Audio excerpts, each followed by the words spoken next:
Assalamualaikum warahmatullahi wabarakatuh. Kami dari kelompok 7 di sini akan membahas mengenai pengembangan ide penelitian. Sebelumnya, perkenalkan anggota kelompok kami. Yang pertama, Zainur Rifai dengan NPM 026, kemudian Rohmatun dengan NPM 029, kemudian Zarah Eka Nur Saputri dengan NPM 041, dan Yeni Winatasari dengan NPM 045. Untuk subbab yang pertama yaitu urutan penelitian. Menurut Howard dan Sharp 1983, urutan penelitiannya adalah yang pertama identifikasi area yang luas.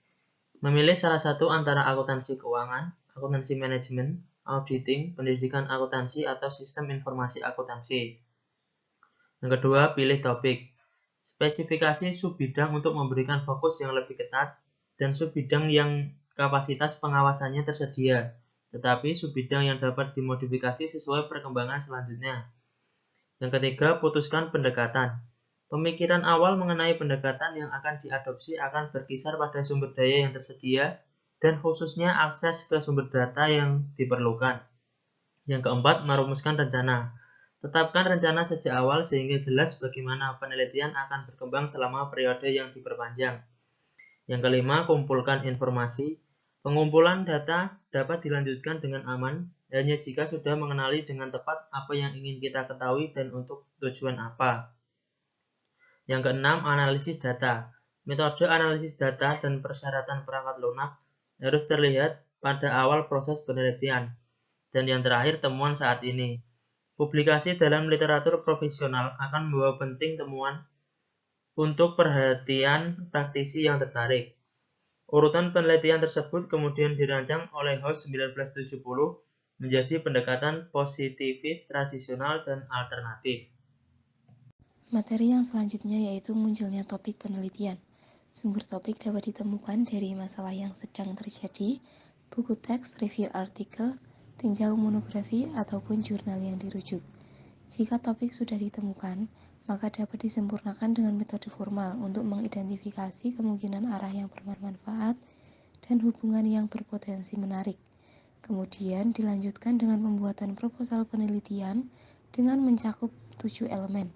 Yang pertama judul untuk memperjelas topik, yang kedua abstrak untuk memungkinkan peneliti berspekulasi tentang apa hasil penelitian yang mungkin terjadi jika semuanya telah berjalan sesuai rencana.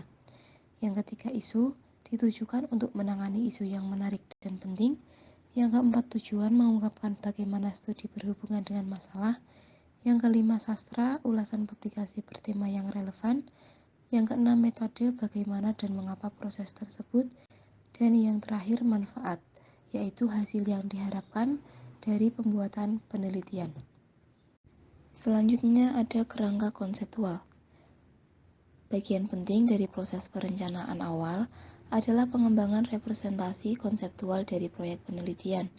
Hal ini dapat membantu untuk memperjelas hubungan penting dan kebutuhan untuk mendukung teori, variabel penjelasan intervensi, serta demonstrasi sebab akibat. Pendekatan induktif dan deduktif yang diidentifikasi memberikan alternatif objektif untuk pelaksanaan penelitian, tetapi tidak memungkinkan kesempatan untuk interaksi manusia. Pendekatan deduktif cocok dalam lingkungan yang sangat terstruktur yang melibatkan penguji empiris model teoritis, sehingga kendalanya bergantung pada integritas metode kuantitatif dan statistik. Penerapan pendekatan induktif dalam lingkungan akuntansi memerlukan variasi model tradisional seperti yang disediakan oleh Kolb's Experiential Learning Cycle yang diilustrasikan oleh Kolb et al. Pada tahun 1979.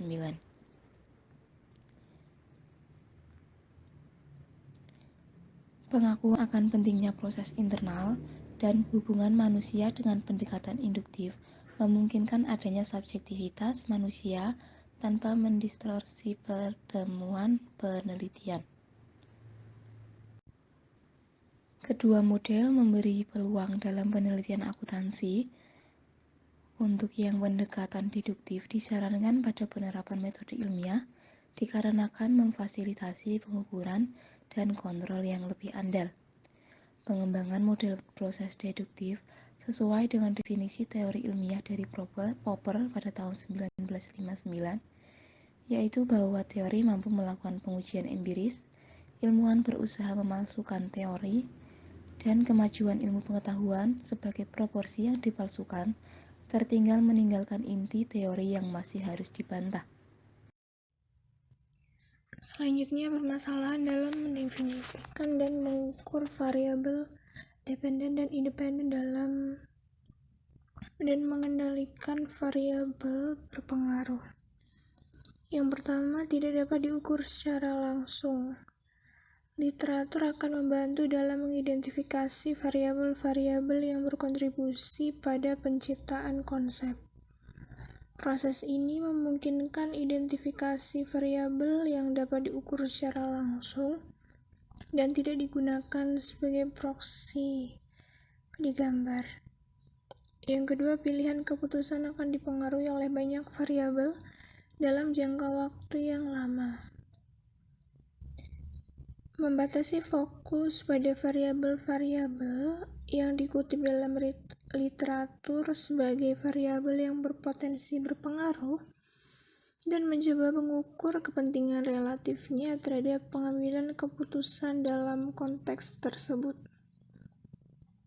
Penggunaan prosedur pencocokan, misalnya pengambilan sampel, akan membantu memberikan kontrol atas pengaruh variabel asing. Struktur DNA, pengembangan teori baru.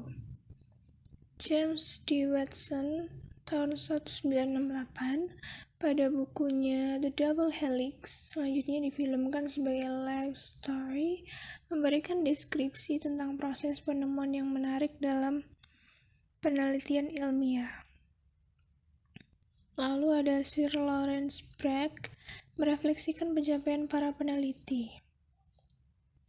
Selanjutnya, karya Linus Pauling di Amerika Serikat pada pembentukan helix untuk rantai polipeptida menyarankan bahwa DNA juga memiliki struktur helix. Selanjutnya, Ernst Chargaff telah menghasilkan bukti penting tentang rasio bahasa penyusun DNA. Selanjutnya, saran penting dari rekan ahli kimia atau rekan dari James D. Watson menyarankan bahwa formulasi buku teks normal dari basis tersebut tidak benar dan mereka harus bekerja alternatif. Dampak dari temuan ini adalah rantai tertentu dapat mengandung purin dan pirimidin dengan kapasitas untuk membawa materi genetik untuk replika diri, dan tulang punggung rantai harus berjalan dalam arah yang berlawanan. Masalah Bradman, pengembangan strategi baru. Uji coba kriket sekitar tahun 1930-an didominasi oleh satu individu luar biasa yang bakat uniknya dalam keahlian memukul mengancam untuk mengubah cara permainan dimainkan yang bernama Donald Bradman. The Bradman Problem dirinci oleh Lawrence Lee Guest dalam bukunya The Bodyline Controversy tahun 1983 dan menyajikan pertanyaan penelitian yang menarik, menyelidiki sejumlah alternatif yang mungkin memberikan solusi yang berhasil. Yang pertama, mengubah kondisi permainan. Seperti pada permainan bola kriket, permainan bisa dimulai dan tidak bisa dimainkan saat matahari terik. Dalam hal tersebut, Bradman memiliki bakat untuk mengubah cara permainan dengan kejeniusannya. Yang kedua, mengubah aturan main. Misalnya, mengurangi waktu permainan dan pastinya akan menimbulkan dampak dari konten batsman yang kurang berbakat, tetapi tidak mempengaruhi Bradman. Yang ketiga, mengganti bowling. Penggantian bowling menjadi strategi, tetapi hal tersebut tidak bisa menjatuhkan Bradman. Strategi itu akan membuat pemukul yang kurang berbakat menjadi rentan. Namun, seorang Bradman akan dapat melakukan manuver tanpa risiko yang tidak semestinya. Yang keempat, mengubah penempatan lapangan. Pengubahan penempatan lapangan menjadi strategi yang bagus untuk bowler yang akurat, tetapi hal tersebut untuk batsman dengan kecerdasan Bradman saat ini memiliki offside yang kosong untuk ditembus oleh tembakan inventif dan tidak ortodoks. Yang kelima, memperkenalkan serangan bodyline. Kombinasi penggantian bowling dan perubahan penempatan lapangan memberikan solusi parsial dalam membatasi peluang untuk mencetak gol. Bradman tidak melakukan kedua hal tersebut.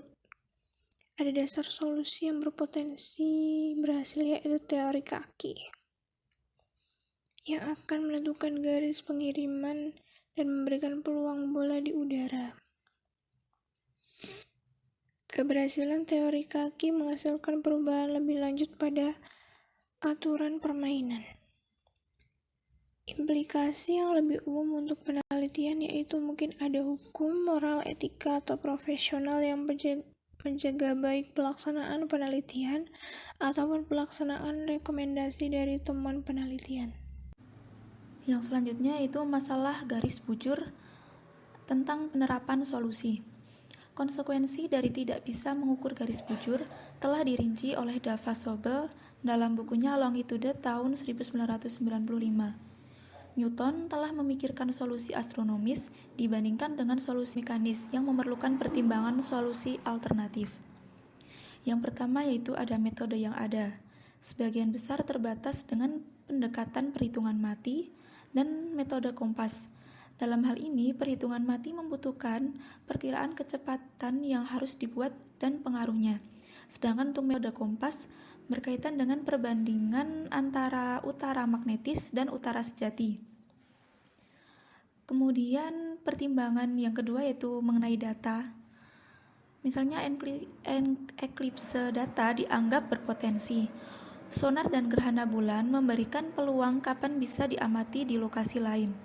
Galileo menetapkan bahwa gerhana bulan Jupiter sangat umum dan dapat diprediksi sebagai sarana yang tepat untuk menentukan garis bujur di lokasi tertentu. Kemudian pertimbangan solusi yang ketiga yaitu mengenai metode jarak bulan. Melibatkan pengukuran jarak antara bulan dengan matahari saat siang hari dan antara bulan dengan bintang di malam hari. Metode ini membutuhkan data yang rinci mengenai jejak bulan dan posisi bintang hingga prediksi-prediksi yang lainnya. Kompleksitas orbit bulan menghambat kemajuan dalam memprediksi pengukuran di lokasi berbeda. Metode tersebut terbukti menjadi sarana yang secara teoritis untuk menghitung garis bujur secara akurat, dibuat dengan lebih praktis dengan penemuan kuadran lalu sextan tahun 1731-an guna untuk mengukur ketinggian serta jarak bulan, matahari, dan bintang di malam dan siang hari. Namun pengukuran aktual tersebut terkadang terbukti tidak mungkin karena kondisi cuaca, bulan terlalu dekat dengan matahari selama 6 hari per bulan hingga hilang dari pandangan. Kemudian bulan berada di sisi berlawanan bumi dari matahari selama 13 hari per bulan. Kemudian seorang peneliti John Harrison mengadopsi solusi yang lebih untuk masalah tersebut yaitu dengan mempertanyakan posisi Newton dan melanjutkan pembangunan rangkaian jam yang lebih akurat sampai seperkian detik per hari. Dengan menghilangkan gesekan, ia mengembangkan jam yang tidak perlu pelumasan atau pembersihan dan dikombinasikan dengan penggunaan strip bimetal dari bahan non-korosif untuk mengatasi perubahan suhu dan karat. Ketepatan waktu dan biaya sumber daya tetap menjadi elemen dasar dalam pelaksanaan proyek penelitian dan implementasi temuan. Ruang lingkup dari ketiga contoh tersebut sangatlah berbeda. Proses penelitian tidak sederhana, sistematis, dan tidak bersih dari kasus apapun. Hal umum dalam keseluruhannya adalah peran penting permainan teoritas. Teori yang baik itu menghasilkan temuan yang baik dan dapat dievaluasi reliabilitas dan validitasnya melalui referensi eksternal. Yang selanjutnya yaitu mengenai akuntansi manajemen strategis. Dalam lingkungan akuntansi, kita dapat melakukan pengidentifikasian, mendefinisi, dan mencari solusi untuk permasalahan bisnis, yang mana solusinya tersebut memerlukan spesifikasi kehati-hatian dari pertanyaan, pengembangan hipotesis, dan juga strategi implementasi alternatifnya. John Harvey dan Jones pada tahun 1992 dalam buku Harvey, Jones, dan Mose tahun 1990 mengenai pemecahan masalah yang merinci pendekatan terhadap penyelidikan masalah praktis dalam situasi bisnis yang nyata. Harvey dan Jones itu mengembangkan model sistematis selama seri pertama untuk aplikasi di seri kedua atau pemecahan masalah yang kedua. Inti dari model ini adalah spesifikasi pertanyaan penelitian mendasar berdasarkan analisis laporan keuangan yang dipublikasikan dan juga pengamatan empiris terhadap situs tersebut. Selanjutnya adalah pengembangan hipotesis dan pendekatan alternatif yang dapat menghasilkan hasil yang sesuai. Sangat jelas bahwa kita ini memiliki pendekatan sistematis yang hampir strategis dan juga relatif sedikit bergantung pada teori.